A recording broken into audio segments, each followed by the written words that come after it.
Please be seated. Ladies and gentlemen, the Dean of Northeastern University School of Law, Emily A. Spieler.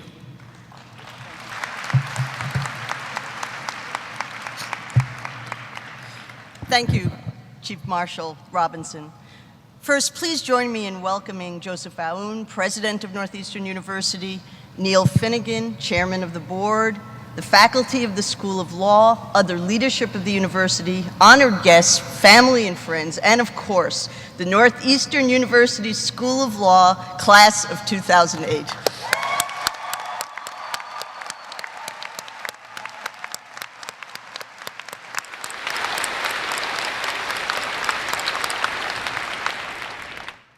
This is a time of celebration and pride. At the end of these activities, you, our graduates, will be leaving us with the degree of Juris Doctor. This is an achievement that you and your family should celebrate. You've survived a tough 3 years, and you've changed and grown in knowledge and wisdom since you made the decision to come to Northeastern. But before we salute you, I'd like to ask that we take a moment to thank the others who've helped you to reach this important moment in your lives. You would not have survived without the help of your parents and grandparents, spouses and partners, children and friends.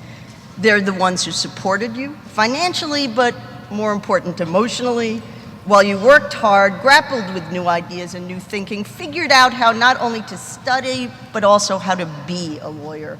Sometimes, maybe often, they suffered from your inattention when you simply didn't have enough time for them.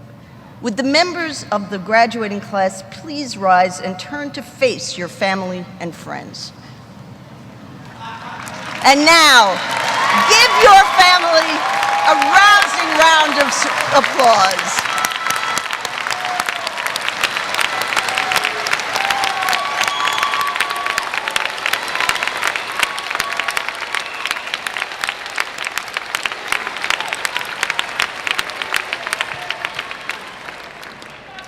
Thank you.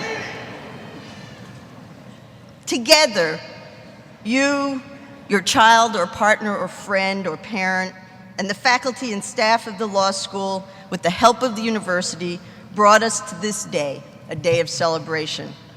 Before we introduce our commencement speaker, there are a few words that I'd like to share with you, and particularly to direct to you, our students, momentarily to be our graduates. Your class, the class of 2008, leaves a strong legacy at this law school. You made the Student Bar Association a robust component of our community governance. You kicked off a new student-run and edited NU Law Journal with a spectacular symposium on Guantanamo Bay and the detainees there. You helped us work through difficult community conversations about our grading system and the first-year legal practice program. And you endured and supported each other through the tragic death of one of your friends and classmates, Naila Siddiqui. You showed us what friendship and community can mean in the face of tragedy, and today we will present her degree posthumously as we remember her as she was in life. In your first year, you did amazing work in your community social justice projects, providing valuable pro bono assistance to organizations and learning firsthand the way in which law can address disparities in social justice. It made your first year tough, we know that, but you learned things you would not have learned at any other law school in this country. Like your predecessors, you have fanned out across the country and the world on your co-ops. You've been in the courts, the law firms, government, and NGO offices, from New York to Miami to Seattle to Los Angeles and Alaska, from Afghanistan to Chile to South Africa to the UK, France, and Switzerland. In all, you worked on all 5 continents in 12 countries over the past 2 years, a true record of geographic adventuresomeness. You have learned the importance of international law, not just abroad, but here at home. You did extraordinary international human rights work at the tribunal investigating war crimes in the former Yugoslavia, with the Victims Unit of the Extraordinary Chambers in the Court of Cambodia, with the UN High Commissioner for Human Rights in Geneva, at the Inter-American Court for Human Rights in Costa Rica. You worked on corporate social responsibility and on intellectual property issues all across the country, and you went to China and Paris to pursue international corporate practice. You developed co-ops at New Orleans Legal Assistance to work on post-Katrina challenges, and your work has now created an ongoing relationship with NOLA for the students who follow you. Over 90% of you spent at least one co-op quarter working for a public interest organization, more than most graduating classes. In all, you took on an astonishing 330 co-op jobs in public interest and public service settings over the past 2 years. You learned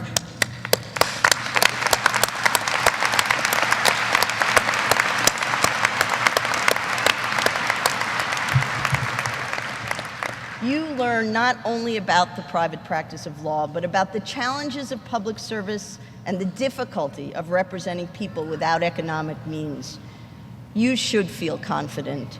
Because of the Northeastern program, you know more about how to practice law and how to think about the law and the relationship of the law to society and to justice than your peers who are graduating at any other law school in this country. You are poised to be both great lawyers and great leaders.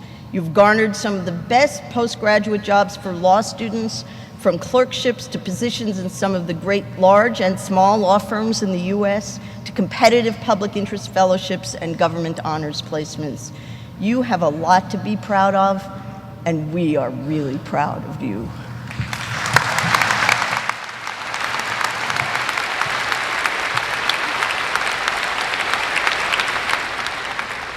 But it is important to remember that the degree you receive today carries with it special privileges and very special obligations. Your time at Northeastern has been bracketed by troubling and frightening world events. You arrived at a time when we all faced a growing challenge to balance the protection of civil liberties against effective anti-terrorism techniques. While you have been studying here, you've been surrounded by a changing world which has shown you the power of the law, for both good and for evil.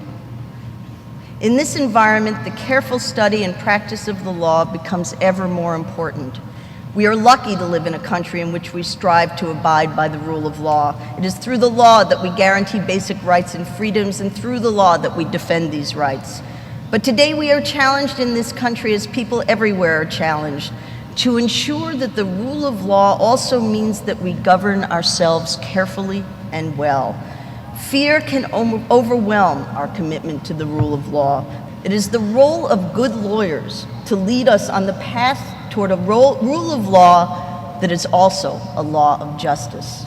The strategic use of the law to achieve good rests in the hands of you, our future lawyers and our future judges.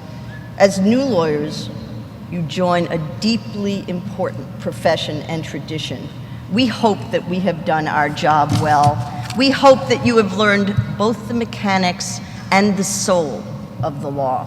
We hope that you take with you from the people who have taught you and from the people with whom you have studied a deep tolerance for diversity and an equally deep intolerance for injustice. If we have accomplished this, then you and we have done our 3-year job well. I personally wish you well as you walk down the next path and find your voices as lawyers in this challenging, sometimes scary, but also wondrous world. Take risks when it matters. Have some fun. Do good for others as well as for yourselves, and never, ever be afraid to speak truth to power. Is it true that in about 20 minutes or so, I'm going to become a member of your class? Rather nice for me. Now, why have people been going around asking me if I'm the member of your class that has an Olympics gold medal? Nope, I'm not. Guaranteed. But Peter, thank you. That was where you are. There you are. Where are you, Peter? Thank you. See, you could. That's because he's used to clerking for me, and he runs into the. Or anyway, he was a great law clerk. But thank you for that very nice introduction. And you did mention. I'd like to say a serious thing here that I did work for Senator Kennedy at the Judiciary Committee, and I love that. And everybody's thinking of him now. And when I came up on the train, on the plane yesterday, I was sitting next to Linda Greenhouse, and she's up here to, I think, to be in a kind of play or something where she reads Abigail Adams' letters, and Jim Carroll's reading Adams' letters, John Adams, and I was looking through some of them, and suddenly, since I was thinking of Senator Kennedy, I want to read this to you. And this is John Adams, written 200 years ago, and he says, he says, he's worried about this. If my country, he says, may lack art and address, and if it does, he says, those imperfections have to be remedied.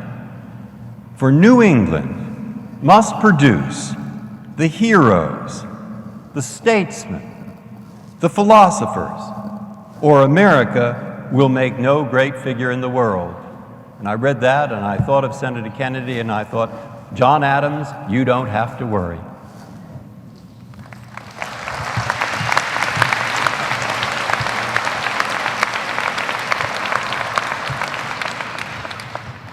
Now, I'm very happy to be here. I'm glad to speak to this law school class. What are you associated with? You've just heard your dean say that. Absolutely right. I mean, it's experience, practical, and public service. And we've just heard how that takes place here, and that takes place abroad. I got a figure from my law clerk that says you contribute 100,000 hours to public service in any given year. Well, bravo. Thank you for that. And that is a remarkable accomplishment. And you have lots of distinguished graduates. I'm glad Justice Botsford is here with me today. And it's great. But it's your day. No, it's not your day. It's your parents' day. It's their day, you've heard that too, and it's absolutely right. They're your friends, your spouses, maybe some of your children, your parents. It's that family, and they say, my God, tomorrow he or she's really going to get a job. Fabulous. They thank you for that, and you thank them. That's terrific. Now, I have to just, here's my job at the moment. I'm supposed to tell you everything I know about law in 15 minutes. Well, I read somewhere, a friend of George Bernard Shaw, who was a judge, asked him, I'm supposed to do that? How do I tell them everything I know about law in 15 minutes? And Shaw said, well, speak very slowly. But you're interested in change, and I would like to introduce a little more personal note here, but that's because, look, when my father went to college, he could not join any social organization because he was Jewish. Now, I can remember my mother. I remember this when I was pretty small. But I remember my mother, who had a friend who was African American, and they were talking, this was San Francisco, they were talking about going to lunch at the St. Francis Hotel, and they were discussing whether they could. They thought they couldn't because she was black. Now that was San Francisco. That wasn't, the Deep South. And that was in probably the 1950s, not the 1880s. Well, I mean, many institutions of higher learning were closed to learning, of women, by women, in my mother's generation. My own law school class, 540 people in that class. How many women? 16. When Justice O'Connor, Justice Ginsburg, when they wanted to look for a job after they graduated from law school, they had trouble finding them. And they couldn't for a while. Why? Because they were women. All right, now just look around. Look around. Look around at your class. There we are. Probably half or more women. A third of you minorities. Well done. Well done.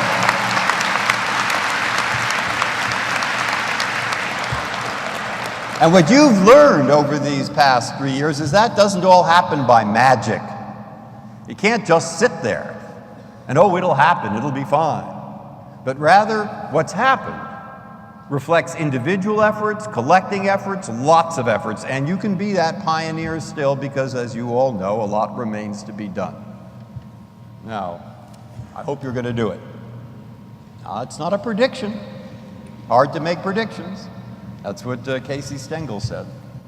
Great philosopher. He says, I never make predictions, especially not about the future.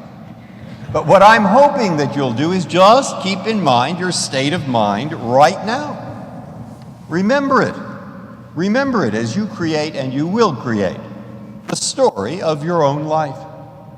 Remember as you do that to take the time to make the effort to commit yourselves not just to your personal lives and your careers, but also to public affairs of your community, your nation, community life.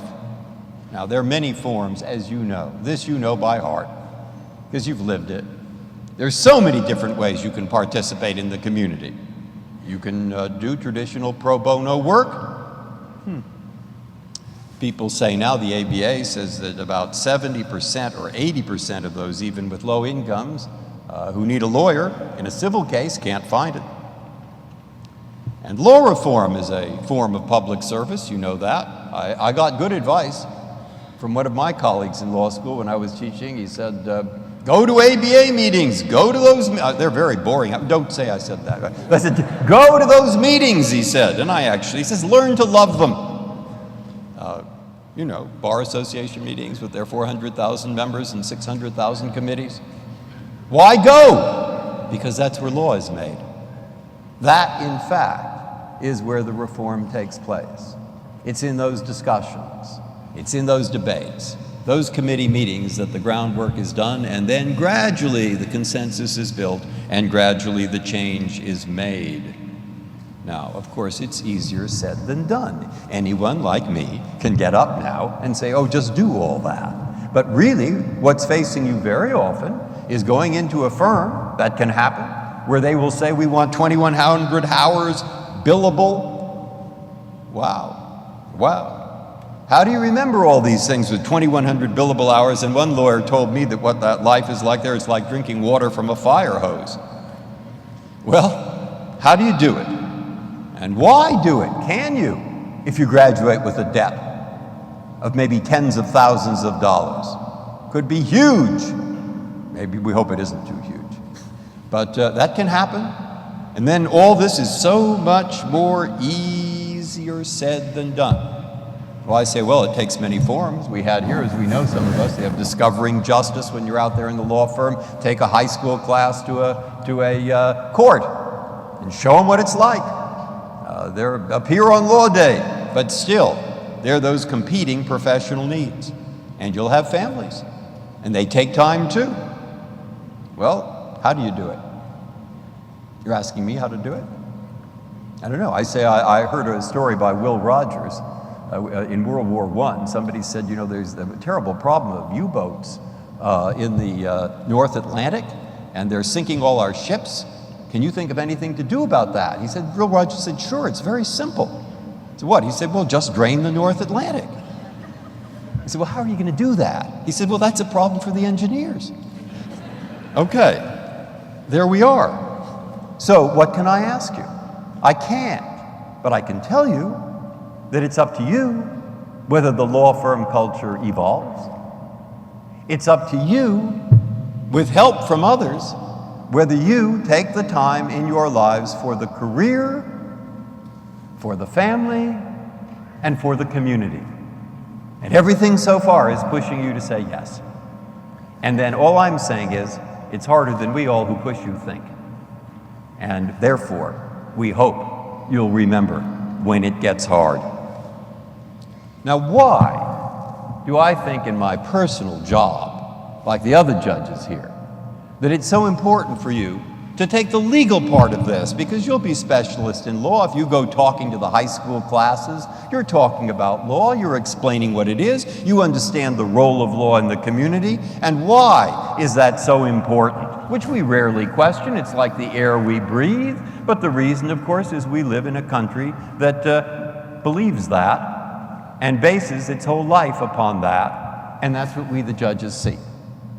We see every day in our courtroom, we see the people from all across this country, every race, every religion, every point of view possible. My mother used to say that. She said, there's no view and so crazy, there isn't somebody in the United States who doesn't hold it. And then she added, because we were from San Francisco, she says, and they all live in Los Angeles. Now, I don't really, but that is the point.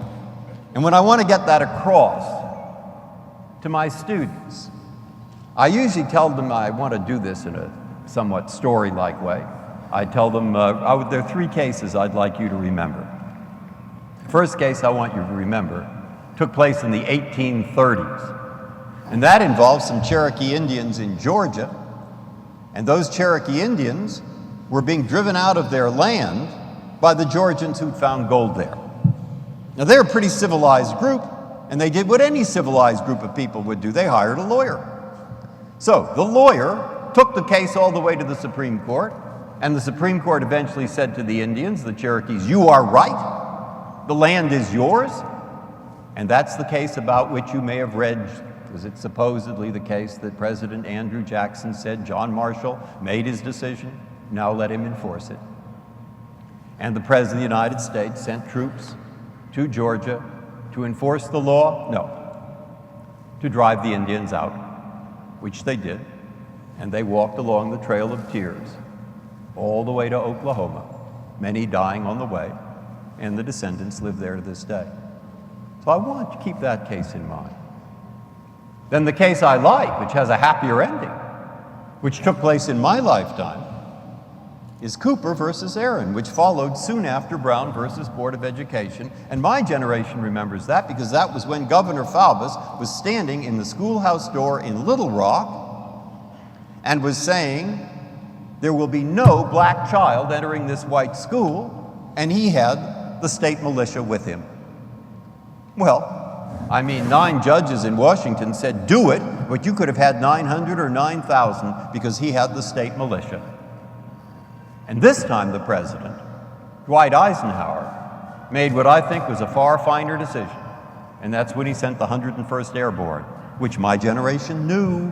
We knew of it because the 101st Airborne was the group that invaded D-Day in Normandy, and they parachuted in, and many of them were killed on those church steeples when the parachute didn't open. They were heroes, and it was that group that went to Little Rock, and the paratroopers took those black children by the hand and walked them right into that white school. Brave of them. And a victory for the rule of law. A far happier ending. What third case? You take your pick. You take the case you dislike the most in your con law casebook because you really think it's wrong. And people will have different choices there. Some choose abortion, some choose prayer in schools, some choose some other thing, whatever it is, 5-4, and there are debates on both sides. And all I want you to notice is if it's a recent case, no matter how wrong it is, and we're 5-4, and the 4 isn't always right, or the 5 isn't always right, and all 9 know that these are difficult questions. We all know that. And people divide, and people feel very strongly in this country, but one thing that's true about all those cases is people follow it, even when they disagree. And that is a treasure. And I get questions all the time from judges, from Africa, from Asia, from Latin America. Why do Americans follow these judges? And I have to say, I don't know. But I'll tell you the story, because it has something to do with the history of a nation that has had a civil war, that has had 80 years of legal segregation, and a lot of other bad things beside. And over those years, those now 300 million learned together where they solve their differences under law. So I find that important, and I find that a good reason for us, who are now members of the bar in a few months, weeks, right? At least we're members of the same class, almost. It's a reason for us to continue to try to help explain to others in this country why that rule of law is important to them. Now, look, I can't leave on a graduation day without passing on some personal advice, which, if it's like what I give my children, is immediately ignored. But nonetheless, I will pass it on for what it's worth, because I got good personal advice at your time of life. When we graduate, people give us advice. At my time of life, when I graduated, they said things like, give blood, travel east, stay west, join the Army. You see The Graduate? Future is plastics, whatever it was. But that just reflects your own career. I mean, supposedly Conrad Hilton said he's the great hotel magnate, and he was asked to speak to a class and give his best advice. He says, my best advice? Always put the shower curtain inside the bathtub. All right, so there we are. But from my perspective, I think the best advice I got was from Bayless Manning. And he pointed out to me, when I'm like this, I mean, what am I going to do? Where will I go? I mean, my God, what do I do in it? He said, relax.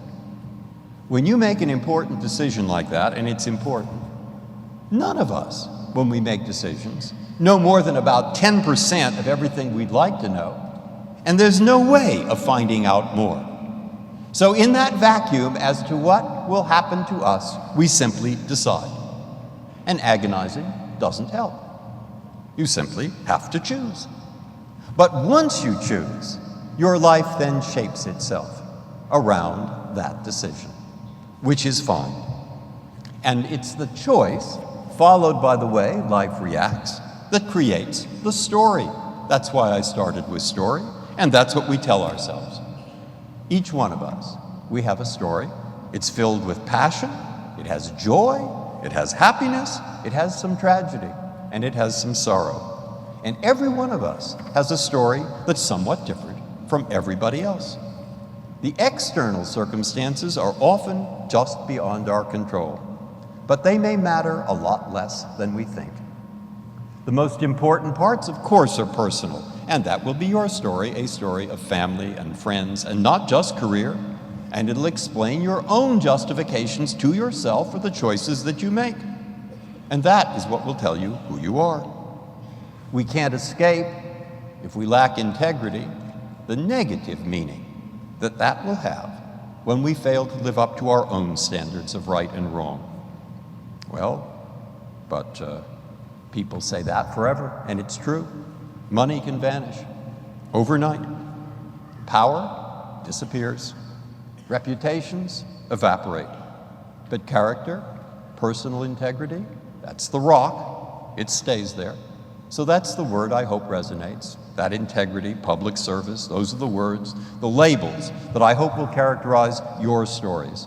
And I'd like that you be ambitious. There's nothing wrong with ambition.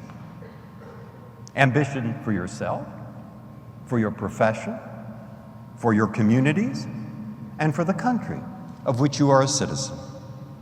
I think this point was well made by somebody else, and it's in a quotation that I'll close with, and that a friend of mine, Reginald Lindsay, who's a very good federal judge in Boston, has had a difficult life, isn't too well at the moment, and he pointed out that quote to me.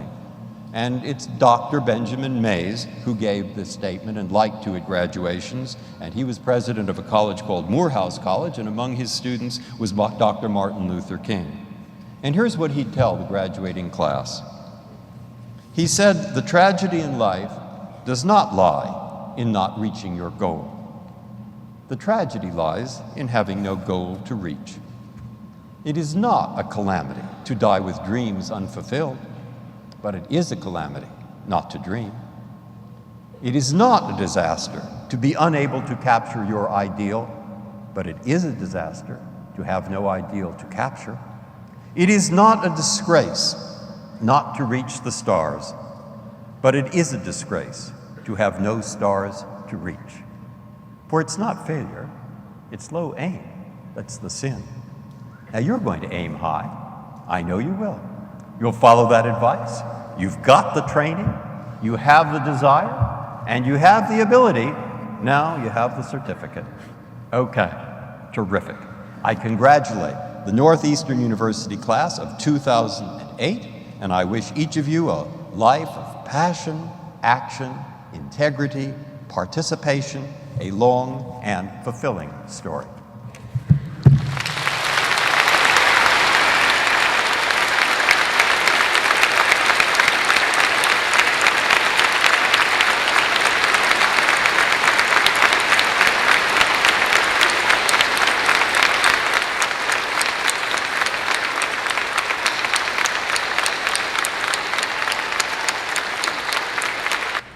Thank you, Justice Breyer. Honorary degrees will now be conferred. I'm pleased to ask Chairman Finnegan to come to the podium now.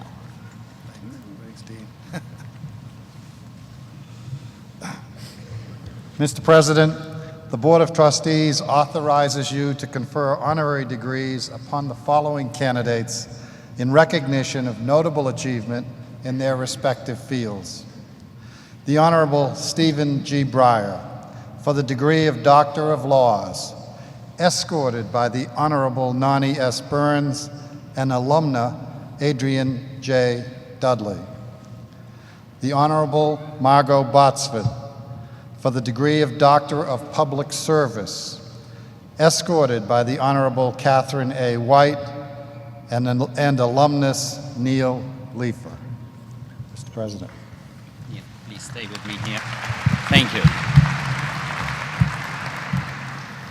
I would like to share with you that this is the last commencement of Chairman Finnegan as chairman of the board.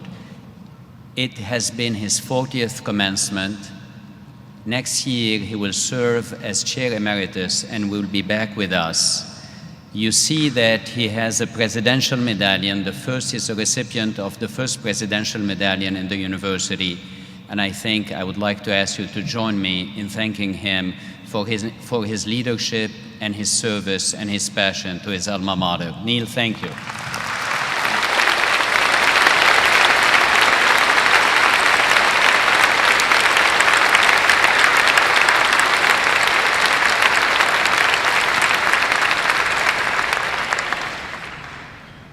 It is my pleasure to ask our own trustee, Nani Burns, to escort the degree candidate and to ask the youngest and newest member of our corporation, Adrian Dudley, to join me at the podium.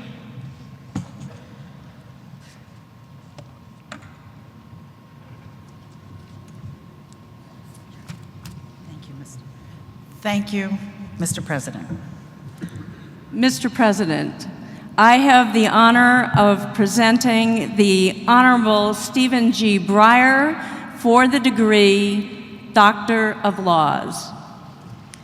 The Honorable Stephen Breyer, eminent jurist, guardian of democracy, inspiring educator.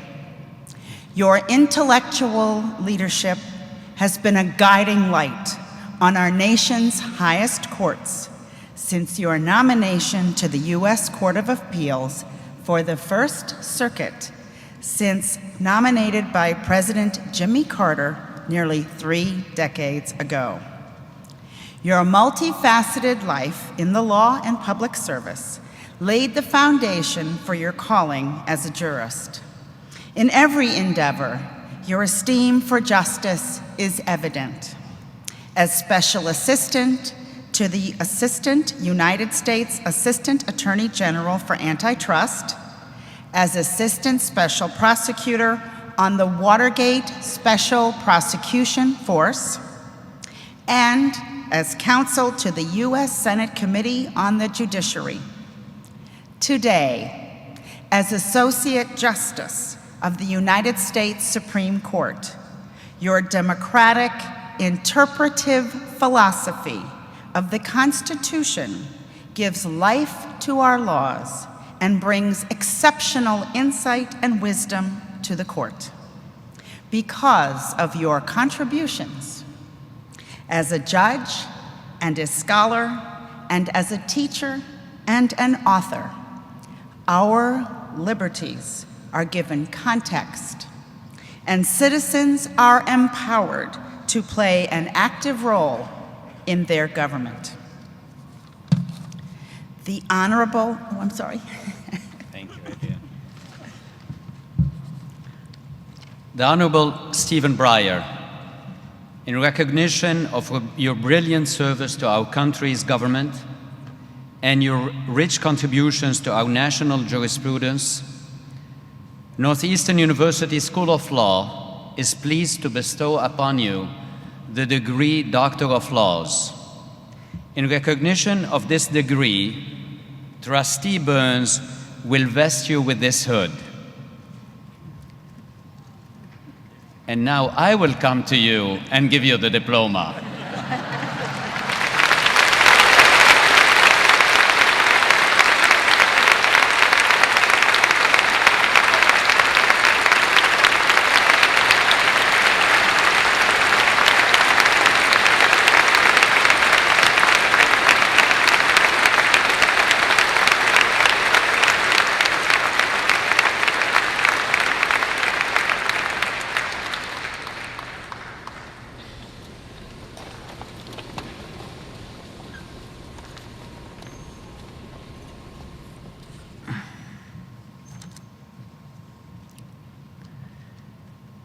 It is now my pleasure to ask our trustee, Judge White, to escort the degree candidate and to ask alumnus Neil Leifer to join me at the podium. Neil?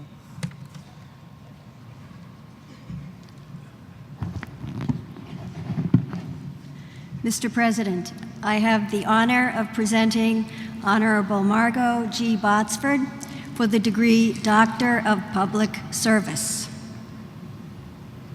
The Honorable Margaret Botsford, devoted public servant, progenitor of social justice, architect of opportunity.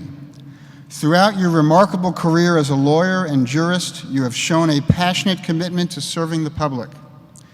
Your rise to Associate Justice on the Massachusetts Supreme Judicial Court is exceptional for both your professional achievements and your limitless thirst for knowledge and a deeper understanding of social issues. Whether pursuing a sabbatical from your successful legal career to volunteer in public schools or enrolling in a late career master's program, you have demonstrated the deep wisdom that can be gained when one is willing to take risks in pursuit of knowledge. This insatiable desire to learn inspires your colleagues and blazes a path for students to follow. As an alumna of the School of Law, your generosity has eased the financial burden for Northeastern law students to enter public service. The munificent scholarships you endow enable those who dream of serving society to do so.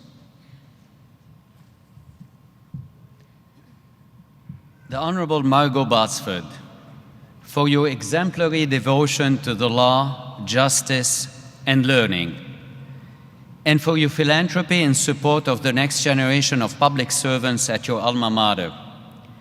Northeastern University School of Law is pleased to bestow upon you the honorary degree Doctor of Public Service. In recognition of this degree, Trustee White will vest you with the hood. And now I'm going to present you with this diploma. Would you come to me or I'll go to you?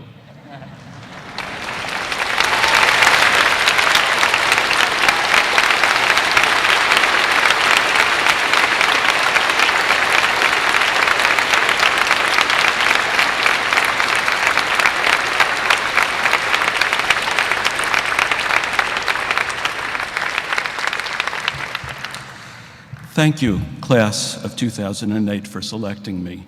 This is quite simply the highest honor that can be bestowed upon someone whose life work is teaching. Everyone I consulted about joke material said, "Carl, don't try to be funny. Don't even try to be witty or humorous. Just be yourself." So instead of a joke, I begin with an updated version of a very old Jewish fable. A guy named Benny lived in the mythical Polish village of Chelm. Benny was always at loose ends. He had no family, no trade, no profession, and the town elders felt sorry for him, so they gave him a sinecure. He was appointed to sit at the village gate and await the arrival of the Messiah, at which point he was to blow on a horn to alert the villagers. For this work, he was paid a pittance. But Benny liked the job and kept at it day in, day out, from dawn to dusk, year after year. After several decades, he screwed up his courage and asked for a modest raise, complaining that his pay was pitifully low, especially if you take inflation and cost of living into account. Unmoved, the elders refused him. In fact, they were a little put out that he had even asked, since they intended only to give Benny something to do. As management always does, the elders implored him to see that he already had a pretty good deal. As the mayor put it, "You are right, Benny, the pay is low, but consider this, at least the work is steady." There are two broad approaches to legal work, with many combinations and blends in between, and any of these can be a platform for an honorable and technically superb career. In normal practice, the central concept is the lawyer's role.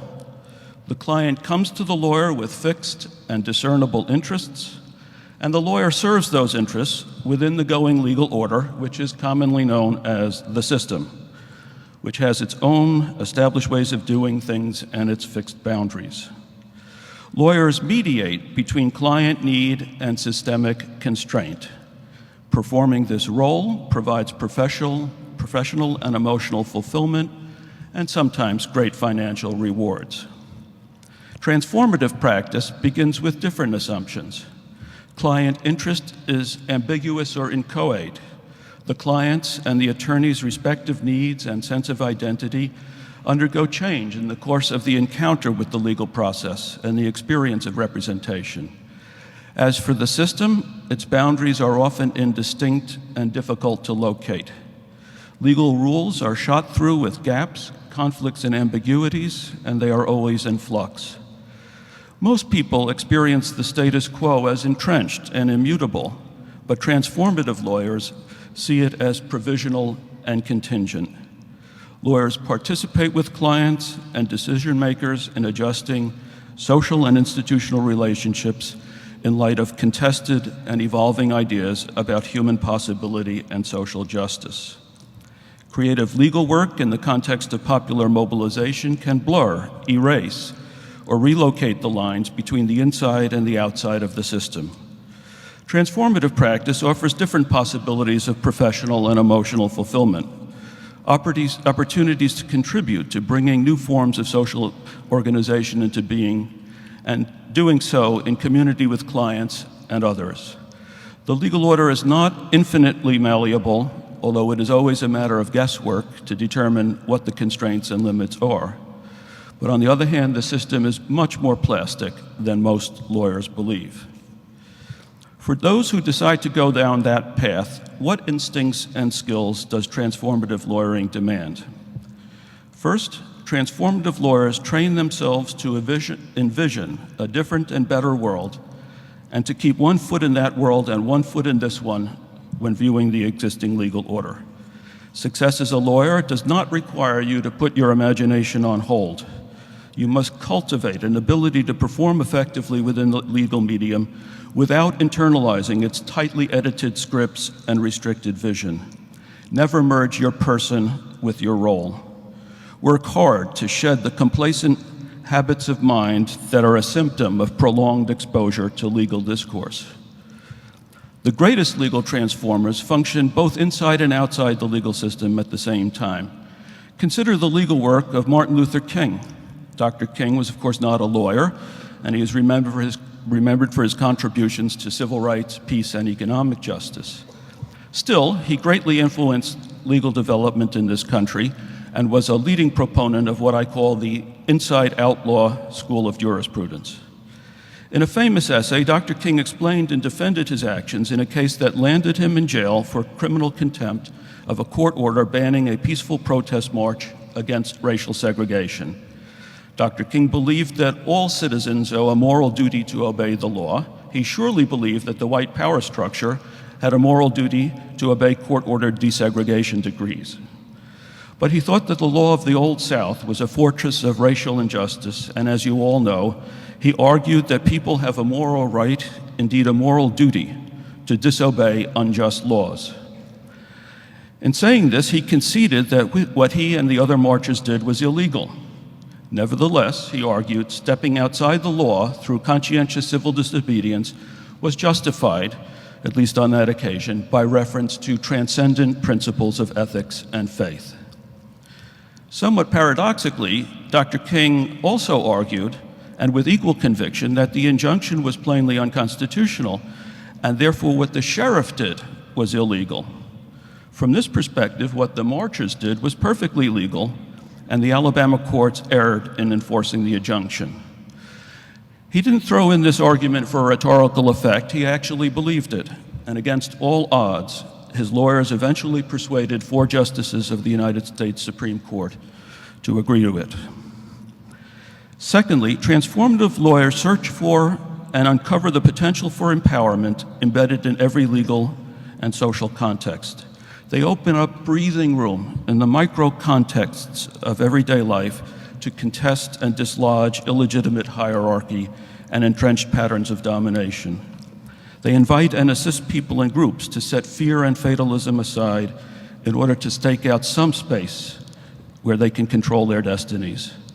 Transformative lawyering, not in isolation of course, but as an aspect of grassroots mobilization, is a project to spread freedom across the entire existential space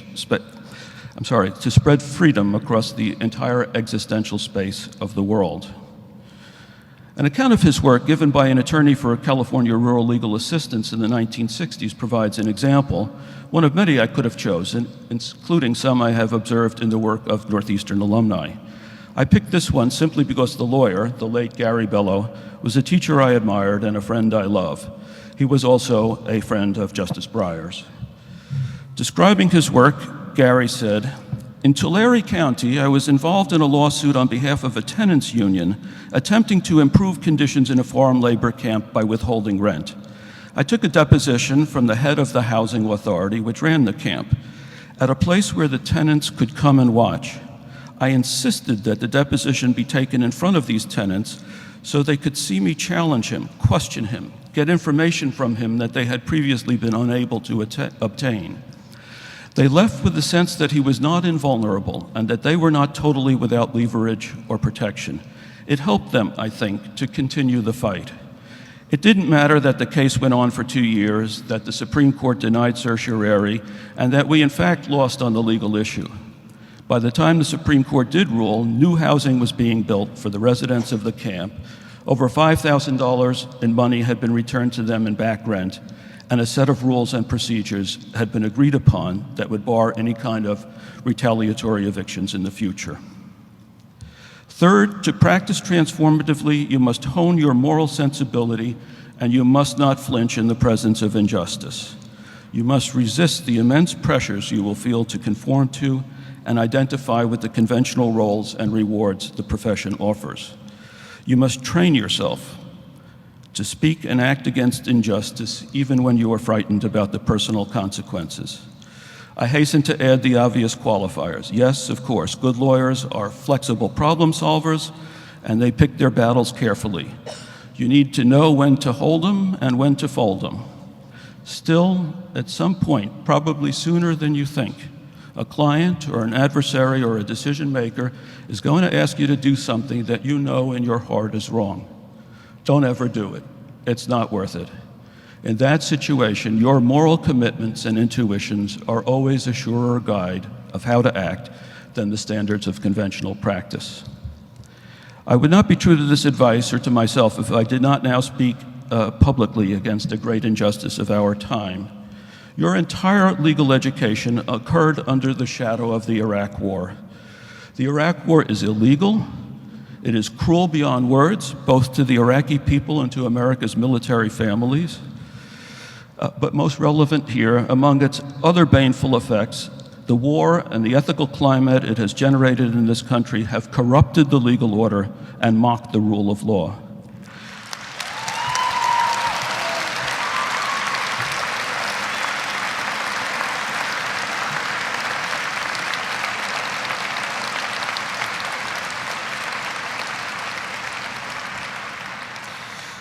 Something has gone badly wrong when the administration announces that the United States is exempt from international law and has a legal right to torture prisoners. Something has gone badly wrong.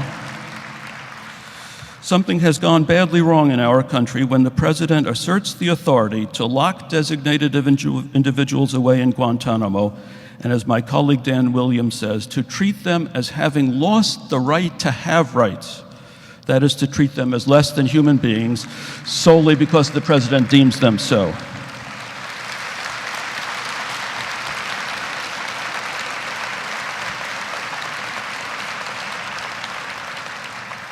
And I have to say, it is not easy for professors to instill in students a respect for the rule of law when the Attorney General testifies before Congress that habeas corpus is not a constitutional right.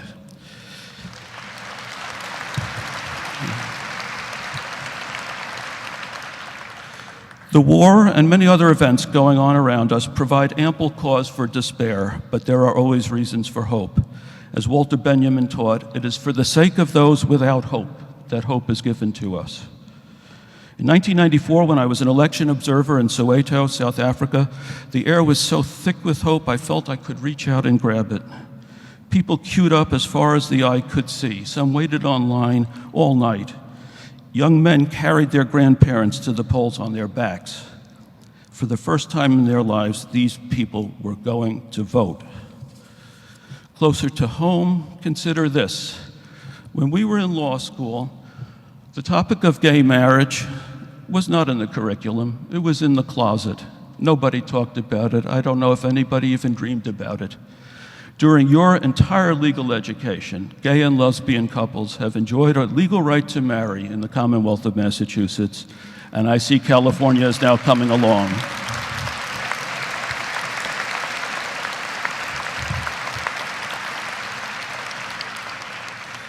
Prediction is always hazardous, but I believe that something is going to happen in 8 short months on January 20th, 2009, that I never thought I would see in my lifetime. Either a woman or an African American is going to become the President of the United States.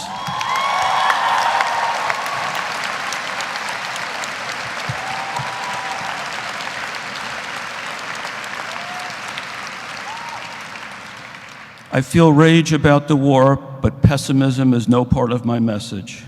I mention the dark side only as a reminder that the good in the world is always precarious, fragile, and in need of protection. As Max Horkheimer wrote, only the bad in history is irrevocable, the unrealized possibilities, the lost joys, death with and without due process, all that the rulers have done to the ruled. The rest stands always in danger. Your job, your privilege as a lawyer is to protect and cultivate what is good in the world by turning every legal issue into a struggle for justice. That's all I ask of you. Few among us can meet this standard consistently, and I often wonder whether I ever do. But the goal is worthy. The path can be hard and frustrating, and it doesn't always pay well. But look at it this way. At least the work is steady. If you keep at it, every once in a while you can strike a blow for freedom, and you're going to be so proud when that happens. And then you'll know why this is such a great job. It's time to say goodbye. On behalf of all of the faculty, I wish all of you the very best in your lives and in everything you do.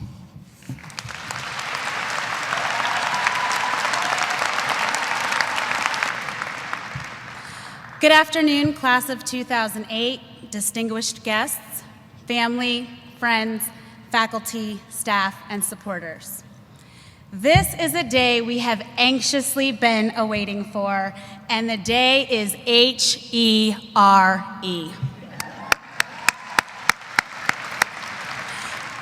Congratulations to everyone.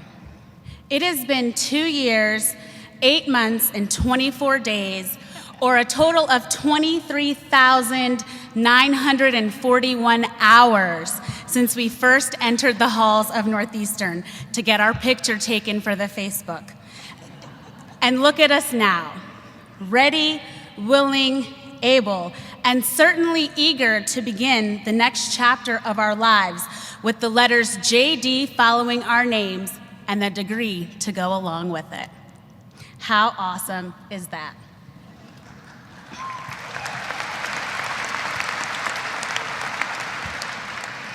You know, when I sat down to write this speech, I was a little overwhelmed because I'm sure that most of you feel the same way I do.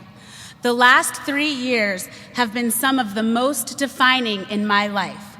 They've been filled with extreme happiness, some sadness, and now tremendous elation at being able to have crossed the finish line. So to start off with, I'd like to share something funny with you.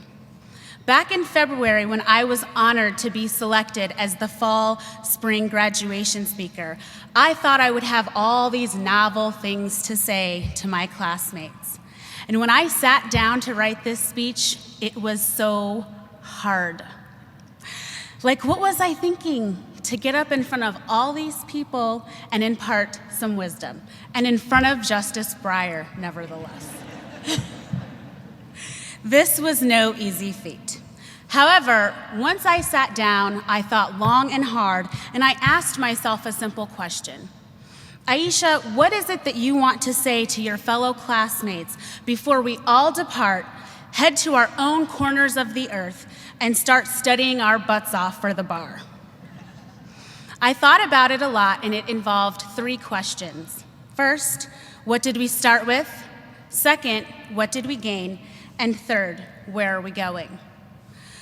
So first, when we initially entered these halls on August 29th, 2005, we all entered with dreams. As cliche and typical as it is of the fresh-faced 1L, every one of us began law school with a dream. We thought of successfully overhauling the indigent defense system, representing union members, improving the international legal landscape, becoming loyal public defenders, or working in corporate firms. The list goes on, but the bottom line is this. We began our tenure at Northeastern aspiring to, in our own way, have an extreme impact on the legal field. We also came to Northeastern with ideas and ideals and about how the world worked and cookie-cutter plans to change it or impact it. This brings me to my second question. What have we learned while being here? This is where I'll spend most of my time because I know that many of you feel the same way that I do, and that is that you've gained an extraordinary amount. And while there are, in fact, many lessons that I would like to talk about today, I will only keep it to my top 10. I'll call it my Letterman style of top 10 questions to my classmates. And let me say to the friends, family, and faculty members in attendance today that if you don't understand something, please ask your loving graduate or a graduate you know to explain after the ceremony. I'm sure they'd be happy to share. So what have we gained? Number 10, I've learned that no matter how hard it was at the time, I would do it all over again in a heartbeat. Wouldn't you?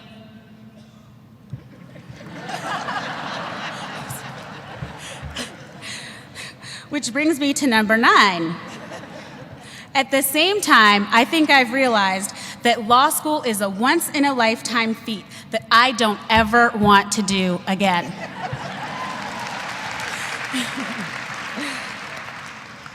Number 8, and a bit more serious.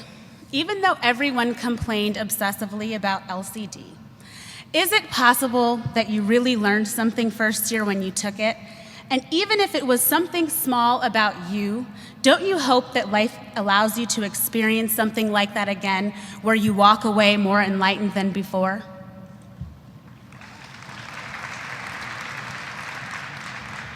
Number 7, don't we all just miss the heck out of Nyla?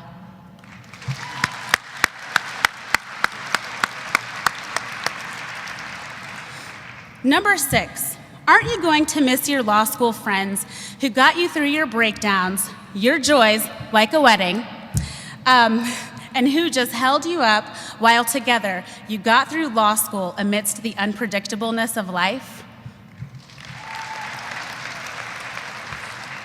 While there are many people that I would like to thank today, I would like to thank 4 in particular, and that would be Katie Passaretti for holding me up, Mike Elwin for keeping me laughing, Lindsay Getz for keeping it real, and Shannon Lopez for just supporting the heck out of me. I would also like to say to my family and Keisha that I would not be here without you.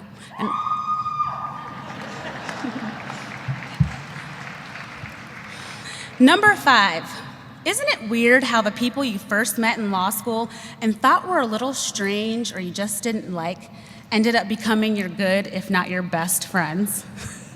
I don't know, it happened for me. Number 4, isn't it weird how over such a short amount of time, you actually convinced yourself that you could study at Punters or study after Punters? Number 3, and this isn't something we learned, but perhaps something we still want to learn before we leave. Who do we ask about getting a refund for being the last class to suffer the extreme temperatures and other ailments of Knowles Cargill?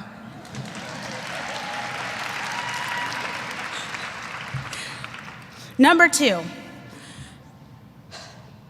while there are some situations in life where people might say things to you that challenge you in a way you've never been challenged before, to the point where you might behave in a way that doesn't live up to your personal standards, and then leads you to make decisions that provide you momentary gratification or even accolades from the entire class.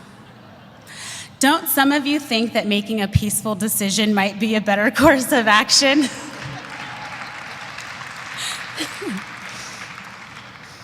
And finally, number 1, don't you just want to pat the crap out of your back? We have made it, class of 2008, so go ahead and pat yourself on the back. No, really, come on.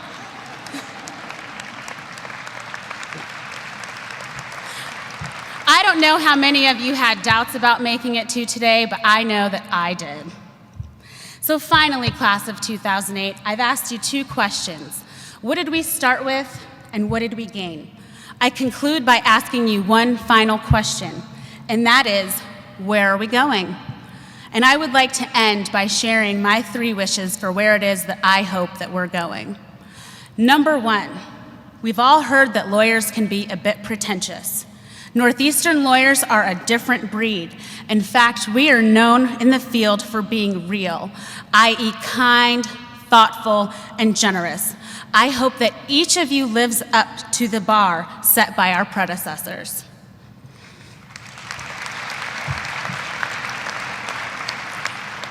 Second, I hope you never forget the experience that you've had here and that you call on each other and me as you strive to become an awesome attorney. One of the great benefits that we've enjoyed at Northeastern is the camaraderie that we've built with each other. I hope you continue to lean on each other long after we leave this institution. Finally, I hope that each one of you goes off into the legal field, making a commitment to constantly reflect on why you came here in the first place. And by this, I mean that you intentionally take a personal inventory as to why you decided to get into this profession, and that you truly put forth your best effort to ensure you achieve all that you set out to. Class of 2008, for one final time, I'd like to say congratulations, we did it.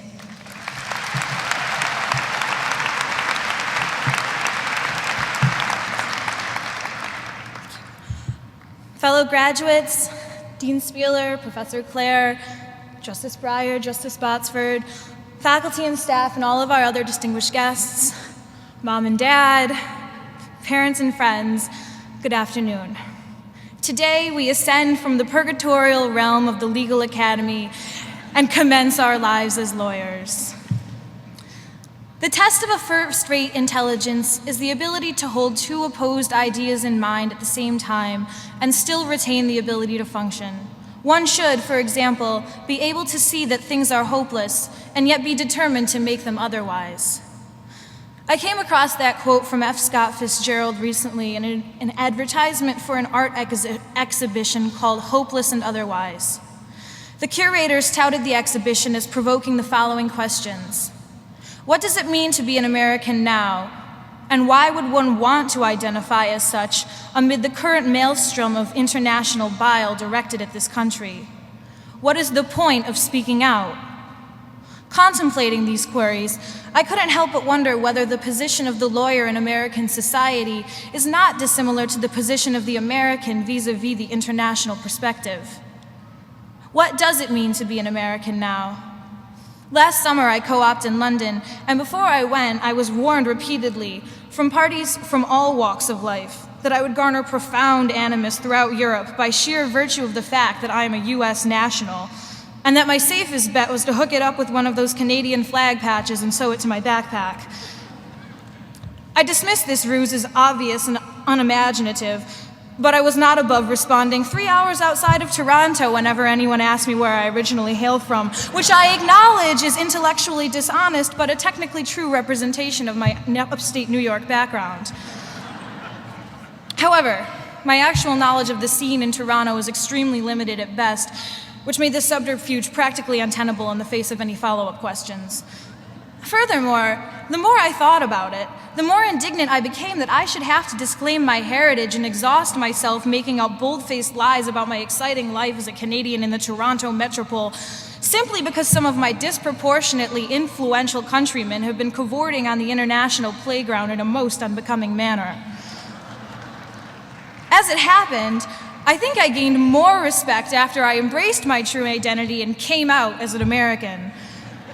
Not surprisingly, the warnings which had been imparted to me were hyperbolic at best. Not once was I personally derided or decried when I revealed my nationality. On the contrary, most people from all over were intrigued to be interacting with an actual American.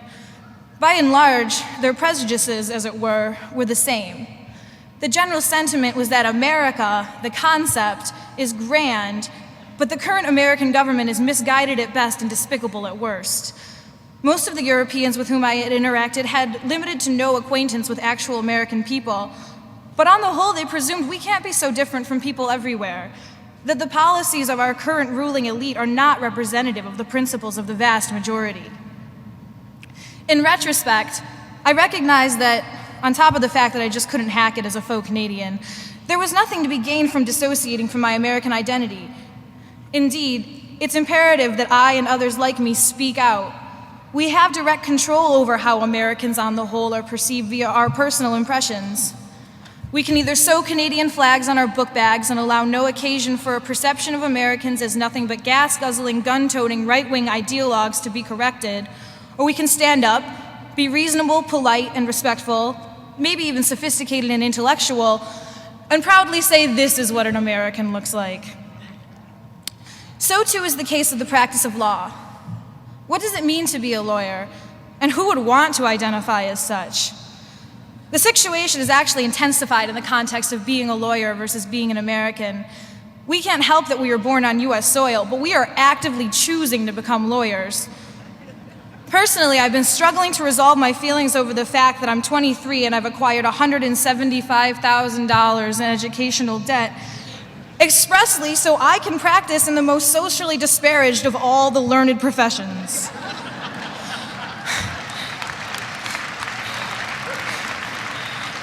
Furthermore, the influx of international bile aimed at the United States is a relatively recent phenomenon. Meanwhile, lawyers have been a punchline from time immemorial.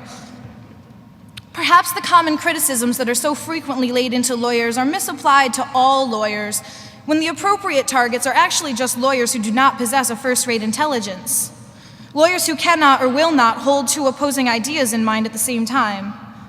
If Mr. Fitzgerald is correct, perhaps the most we can hope for as we leave here today is that we've all acquired some sense that things are hopeless, but that we've also acquired the determination to make them otherwise. I suspect that our legal education at Northeastern has had a unique tendency to instill these drives within us. They could have renamed the Law Culture and Difference Program LCD if you're not in the know. They could have renamed it the Things Are Hopeless but We're determined to Make Them Otherwise program. We spent a substantial portion of our first year grappling with the various symptoms of our collective hopeless condition, from obesity to pollution to AIDS to a kangaroo court in Anchorage, Alaska, knowing that for all our time and effort, that for all the sleepless nights and meticulously crafted work products, in the end, our year-long LCD projects were not going to change the world or liberate us from the hopelessness hole in any meaningful way. Nonetheless, from September 2005 until April 2006, coming to a crescendo in the end, we ate, breathed, slept, and lived LCD. Why did we commit so steadfastly to these relatively insignificant contributions to social justice? Well, and I hope everyone in the House understands that we don't have grades, just narrative evaluations assessing our work. But it would frankly be embarrassing to give a merely competent performance in a class where share-outs are a routine component of the classroom agenda.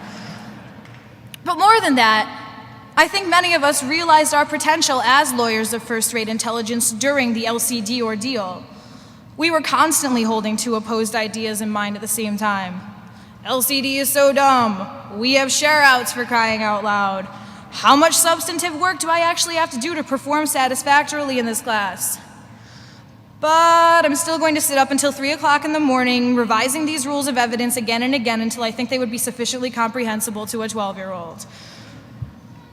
As I've intimated, my personal group's client was the Anchorage Youth Court, and our task was to overhaul the structure of its program to integrate principles of restorative justice into the traditional criminal trial scheme. Out of the myriad sensitive and potentially polarizing topics addressed by the various LCD assignment, I thought the AYC was relatively benign. I was wrong. By the end of the year, our group had been made privy to not one, but 2 formal resignations. Our first defector realized that the whole law school bit wasn't for her, so I continued laboring away for the benefit of the Anchorage Youth Court when it would ultimately serve her no reward. Fair enough. Our second defector announced that he had substantive qualms with both the youth court system and the ideals of restorative justice, and that he was resigning from the group because he would not tolerate having his name associated with such an abhorrent product. This gentleman clearly lacked the ability to hold 2 opposed ideas in mind. Even for the sake of a major grade, not that we have grades, he couldn't find a way to overcome his moral reservations against restorative justice and complete the job he had undertaken to start. He didn't say he was planning on dropping out of law school full stop at that point, but we could all see it coming. As the age-old adage goes, if you can't cut it in LCD, you can't cut it in the courtroom. The point is, LCD was the program we all loved to hate, but it certainly went some way in separating the wheat from the chaff. Not just anyone can survive, thrive, or succeed in LCD, which I think bespeaks the aptitude of those of us who could survive, thrive, and succeed in living our lives as socially conscious lawyers. For good or for ill, LCD and its incumbent values have stuck with us. I know more than a few people who have secured employment at large corporate law firms who are almost embarrassed to reveal their postgraduate plans because they're self-conscious that they aren't doing enough to contribute to the public good. In this regard, I fear that NUSL may unwittingly foster a Canadian flag on the backpack mentality. The culture here is so self-conscious of the negative perception of lawyers as being money-hungry and soulless that it almost seems as though the most productive way for us to speak out against that stereotype is to not make any money, which is a convenient non-negotiable of working in the public sector. But we shouldn't pander to these stereotypes and allow them to confine us into a corner. We should have the confidence to pursue whatever type of law we want, knowing what type of lawyers we are. In the interest of full disclosure, I'll state now that I don't have a job, and in the face of impending student loan repayment, I've recently become very comfortable with the idea of selling out. So I'm probably a little more than biased, but nonetheless, I think it's imperative for NUSL graduates to go out into every sector of the law and to bring with them their LCD-generated set of ethics and morals. A lawyer of first-rate intelligence, and of first-rate integrity and nobility, I should add, is who she is no matter what type of law she practices and no matter who she represents.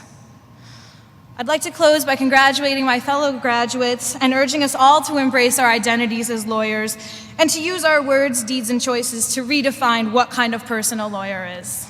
Thank you.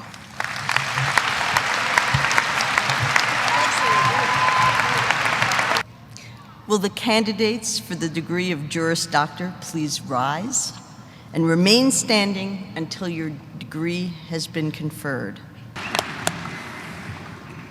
Robert George Enstay.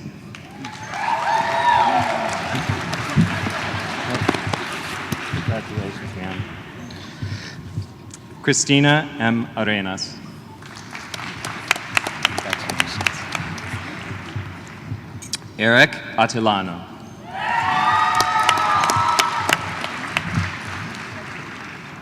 Elizabeth Ann Beaudry.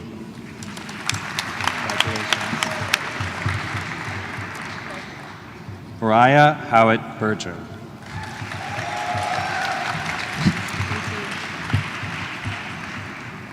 Danielle C. Biasone.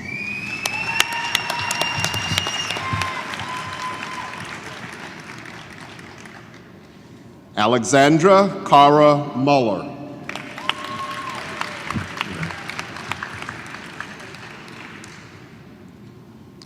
Michael Jonathan Montoyo.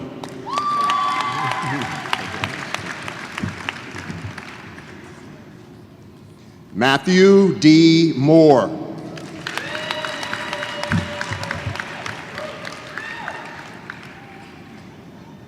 Amber Marie Morris.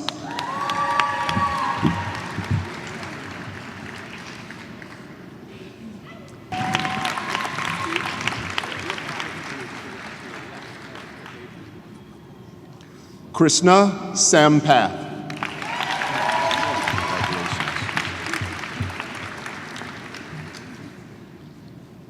Mark Stephen Sampson.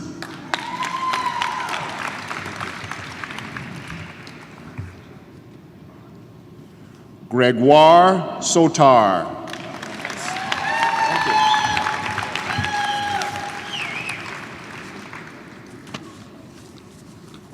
Nyla Siddique.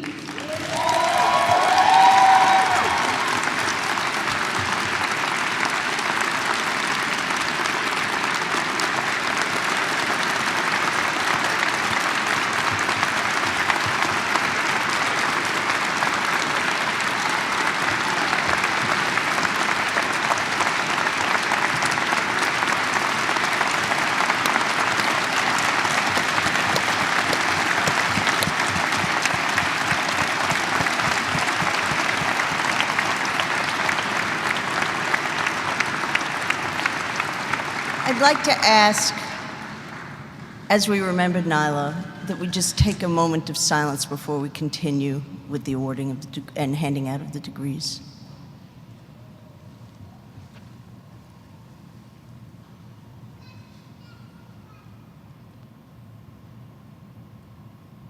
Thank you. I think our job is to remember her as she was in life.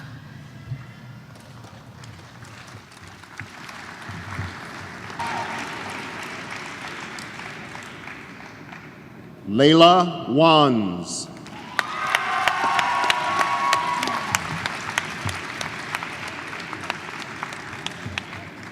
And I'm going to share with you two thoughts.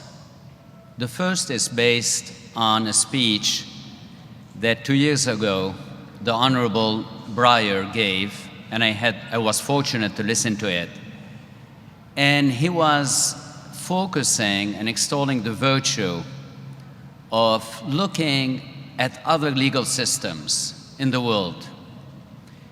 And he did it in a way that was very inspiring, very illuminating, and indeed very humbling. He said, he didn't say we need to take our legal system to the rest of the world and show them that we are right. Indeed, in some cases, we are, and in some others, we are not. And we're still searching. A case in point was the death penalty. In some states, and indeed in some nations, the death penalty is illegal. We're not there yet, and I'll let you draw your own conclusions. But what was inspiring to me, and I'm sure that I'm not paraphrasing well and he'll deny everything I'm saying, is that it was very humbling for me to hear a great mind and a great human being talking about the world in a way that was not arrogant. And frankly, we are the leading superpower in the world. As such, we tend to think that we are right. Sometimes we think that our government is not right. We heard our speaker today, our professor, my colleague saying that. But it's always the case that deep down, we feel that we individually, we may be right. And I think that this may not be the case. We may be totally wrong. And what is powerful about the message that the Honorable Breyer or Dr. Breyer, your colleague, was sending, is a message of humility. I want to leave you with that, and I want to leave you with another story that happened to me last week. I was talking to a colleague at another law school, very well-known colleague. And he told me, I like your school very much. I like your law school very much because I like and I believe that their values or what they stand for are right. And then he went on to say, but there is a but. And the but was the following. He was lumping us with George Mason University, the School of Law of George Mason, and Chicago School of Law. And I said, what do you mean? That was very surprising. So he, in a way, explained to me that our law school has an ideological bent, which is on the left, and their ideological bent is on the right. And he said, even though I love your school because of that, because those are my beliefs, I worry about it. So I started imagining that we have this ideological cauldron here in our law school where we are training students to be like us and not free thinkers. And in fact, today, the two student speakers, Aisha and Alexandra, showed that they are free thinkers, and each one of us is here because of that. You didn't come to the school because you wanted to be shaped, but you came to the school to shape yourselves, but also, frankly, to shape your school. And you are doing it. Each one of you is doing it. Which means that 5 years from now, 10 years from now, what you stand for today may be reaffirmed and augmented or may change radically. But no matter what happens, I want to remind you, keep that in mind. We stand for one thing: diversity.